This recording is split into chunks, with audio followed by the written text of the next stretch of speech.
Hi there, welcome to Daniel's Manuals. I'm Daniel and I'm not a mechanic. I'm John, I am a mechanic. What we're intending to do today is we're going to take you through step by step how to repair your Nissan Micra. Now, the reason for this, if you're anything like me, I find it very difficult to read and write. However, with a spanner I can do it if I'm shown how. John is going to show us how to do it. Or try. Or try. So let's not mess around. Let's get started. Chapter 1, brakes. Right, ladies and gentlemen, now I'm going to show you how to change front brake pads on a vehicle and how long it actually takes to do. Safety is very important. Toe tectors, Danny. Toe tectors. There's your toe tectors. Go and get your toe tectors on, Danny. Overalls, obviously stop your clothes getting dirty, and also for safety purposes as well, fire retardant. I wear latex gloves personally. You don't need to, but obviously it stops your hands getting dirty, and also it stops carcinogenics like brake cleaners and oils and greases getting into your skin, causing dermatitis. Right, first of all, if you're going to be changing brakes on the floor with a jack and axle stand, which we'll show you on another session, first of all you want to crack the wheel off. First of all you remove the wheel trim.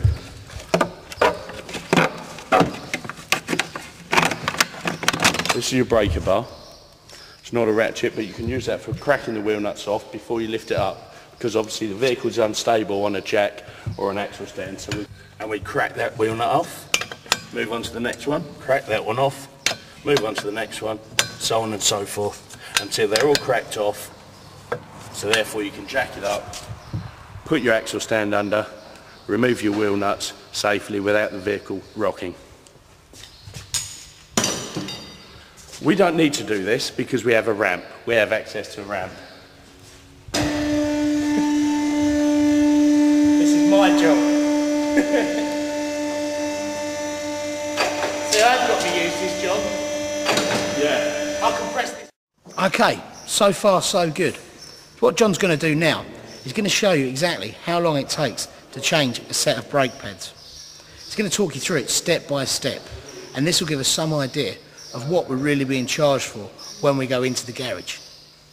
Right, we're going to use an impact gun because obviously we've got access to a compressor and an air line. It makes the job much easier and much quicker. So I'm just going to proceed and take this, show you exactly how long it takes to strip down the front brakes on a vehicle.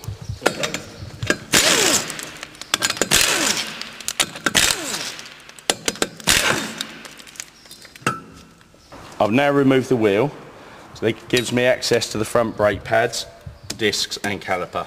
This is your brake disc, these are your front pads in here, and this is your brake caliper. Now what I'm going to do, I'm going to twist the whole hub wheel assembly round to the right. That gives me access to the caliper retaining bolts here.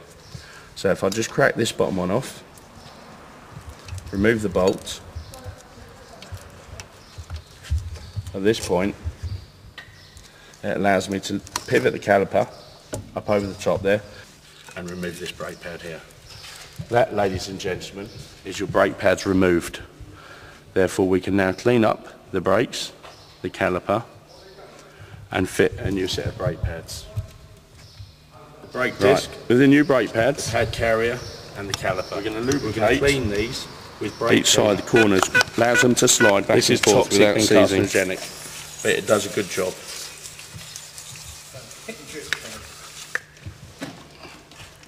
Obviously it's good to have a drip tray if you're doing it on your freshly painted garage floor at home.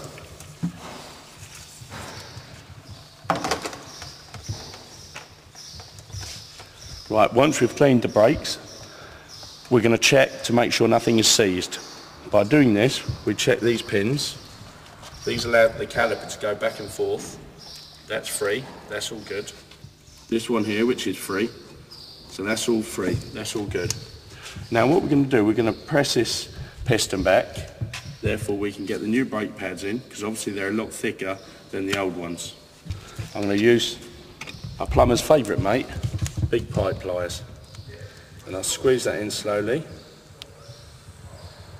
Remember, whilst doing this, In fact, what you're doing, you're pushing the brake fluid back into the reservoir. So if your reservoir is full already, be careful as it will spill over and go over your paintwork, and everyone knows what brake fluid does to paintwork. Right, caliper's pushed back. I'm ready to put the new brake pads in. Right, we've got the new brake pads. What we're going to do, copper slip, Danny. Come on. Right, with the new brake pads, we're going to lubricate each side of the corners, allows them to slide back and forth without seizing. We place them back into the carrier, like so.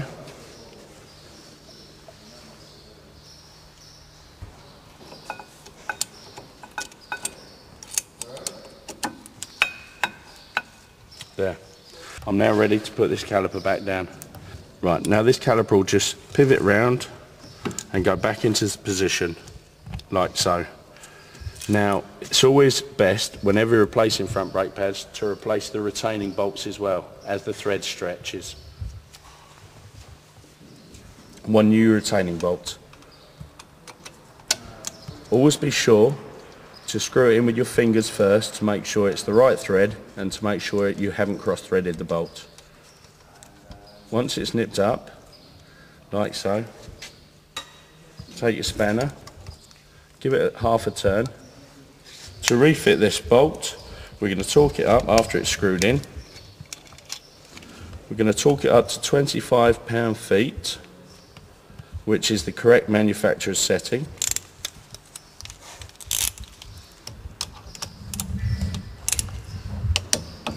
Once it's up to that mark, the torque wrench will click. That's it, we're done. We're now going to refit the wheel.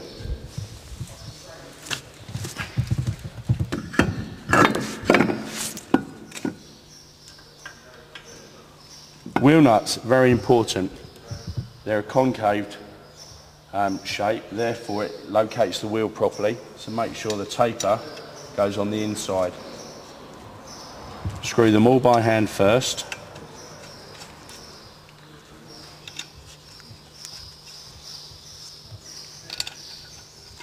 And then you'd use a ratchet or your tyre bar to tighten them all up. We don't need to do that because we've got an air gun.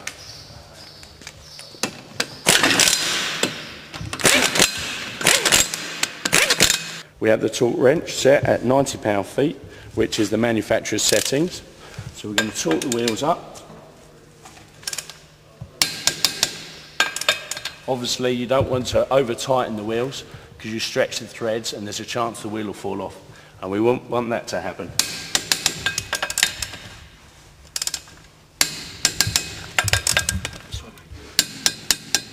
Right, they're all set.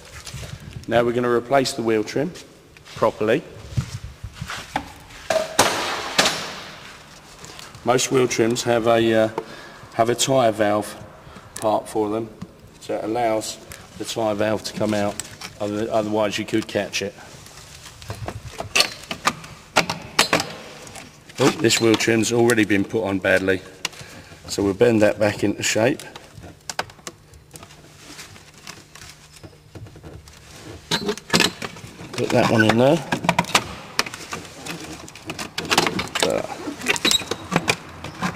See, it's not the easiest job. There we go, that's fitted properly now. That's it, job done. Back to Danny. So, job number one, the brakes. What have we accomplished? Well, let's look at it like this. Parts, £20. Labour, £80. That job took 20 minutes each side. We've saved ourselves 80 quid. Satisfaction.